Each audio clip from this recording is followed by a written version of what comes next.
खीवसर में और यहाँ पे चुनाव का आगाज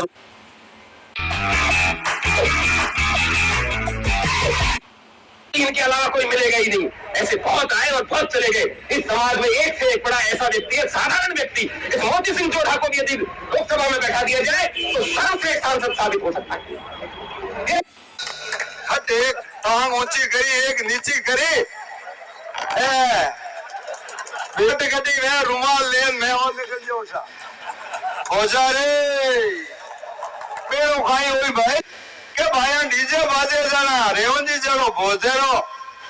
भोजालो वो डांस है नहीं बैठो कोई नहीं जाने डांस करना है तो डांस करो तो हाँ हो रहा मैं ही कर दूं लो